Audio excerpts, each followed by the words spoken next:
안녕하세요. 이 영상은 서울대학교 병원 신경과 이승훈 교수님의 강연 "우리는 고혈압을 완전 오해하고 있습니다"를 바탕으로 제작되었습니다. 우리는 매일 아침 혈압계 숫자에 울고 웃습니다. 130 넘었네? 오늘은 120이야. 다행이다. 그런데 이 숫자 제대로 알고 계신가요? 많은 분들이 나는 저혈압이라 고혈압 걱정 없다고 말합니다. 그런데 교수님은 단호하게 말합니다. 평상시 저혈압은 병이 아닙니다. 예를 들어 마른 체형 여성분들은 혈압이 90에 60인 경우가 많습니다. 하지만 그건 건강한 상태, 경제적인 혈압이라 부릅니다. 운동선수처럼 몸이 효율적으로 작동하기 때문에 낮은 혈압으로도 충분하죠. 문제는 나이가 들면서 생깁니다.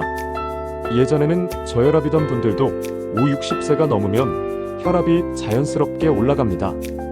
그걸 받아들이지 못하고 나는 원래 저혈압인데 왜 고혈압이 생기지? 라고 오해하는 경우가 많습니다. 혈압은 왜 중요할까요? 심장과 혈관은 뇌에 피를 보내기 위해 존재합니다. 기린의 혈압은 280에 160 정도 됩니다. 심장에서 머리까지 피를 보내려면 그만큼 강한 압력이 필요하죠. 사람도 마찬가지입니다. 뇌가 몸에서 가장 높은 곳에 있으니 혈압이 있어야 피가 닿습니다. 그런데 그 혈압이 너무 높아지면 문제는 바로 여기서 시작됩니다. 흔히들 말합니다. 혈압이 높아야 뇌로 피가 잘 가니까 좋은 거 아니에요? 하지만 그건 오해입니다. 우리 몸은 교감신경계라는 시스템으로 스트레스 상황에 대비합니다. 예를 들어 호랑이를 만났다 치면 심장은 빨리 뛰고 혈관은 좁아지고 피는 근육과 뇌로 쏠립니다. 그런데 이 상태가 일상적으로 지속된다면 바로 그게 기능적 고혈압의 시작입니다. 예민하고 스트레스를 자주 받는 분들이 자기도 모르게 평소에도 혈압이 올라간 상태로 살아가고 있는 거죠. 특히 중년층 고혈압은 대부분 기능적인 경우가 많습니다. 몸이 늘 경계 상태에 있으니 혈압도 올라가고 그러다 보면 어느 순간 기질적인 변화, 즉 혈관 자체가 딱딱해지는 진짜 고혈압으로 넘어가게 됩니다. 그렇다면 약을 먹으면 되지 않느냐? 꼭 그렇지만도 않습니다. 중년층의 기능적 고혈압은 체중을 줄이고 스트레스를 줄이고 적절한 운동만으로도 혈압이 떨어질 수 있습니다. 약 없이도 관리 가능한 고혈압인 셈이죠. 하지만 50세 이후 혈관이 석회화되고 탄력을 잃으면 그땐 약 없이 관리하기가 쉽지 않습니다. 그땐 약이 반드시 필요합니다. 그러니 중요한 건 이겁니다. 고혈압을 초기에 기능적일 때 발견하고 생활 습관으로 조절하는 것.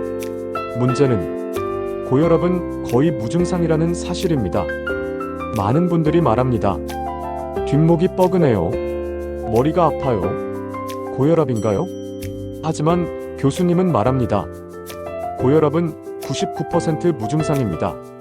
심지어 머리가 아파서 병원에 왔는데 혈압을 재보니 170이다. 이건 고혈압 때문에 머리가 아픈 게 아니라 머리가 아프니 교감신경이 항진되고 혈압이 올라간 것입니다.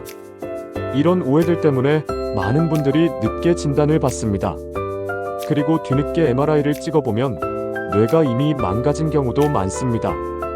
백질 변성, 작은 뇌출혈, 뇌경색 흔적. 환자분은 증상이 없었어요 라고 말하지만 뇌는 조용히 망가져 있었던 겁니다. 이쯤 되면 이렇게 묻고 싶으실 겁니다. 그럼 어떻게 해야죠? 답은 간단합니다. 집에서 규칙적으로 혈압을 재세요. 혈압계 하나 사셔서 식사 전 화장실 다녀오고 5분간 앉아 쉰 다음 2회 측정, 두 번째 기록, 그리고 매일 기록하세요.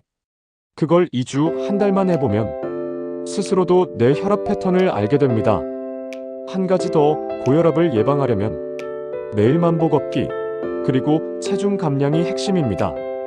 운동은 혈압을 일시적으로 올리지만 운동 후에는 오히려 교감신경이 진정되고 평소보다 낮은 혈압 상태로 오래 유지됩니다. 중요한 건 꾸준함입니다. 40세 이후부터는 특히 더 그렇습니다. 그리고 마지막으로 이 말 꼭 기억해주세요. 혈압 수치는 매일 바뀝니다. 한 번의 측정으로 안심하지 마세요. 하루 2번, 일주일에 몇 번씩 차분한 마음으로 나를 살피는 시간. 그게 바로 고혈압 예방의 첫걸음입니다. 오늘 이 영상이 당신과 당신의 가족을 위한 가장 실용적인 건강 상식이 되길 바랍니다. 감사합니다.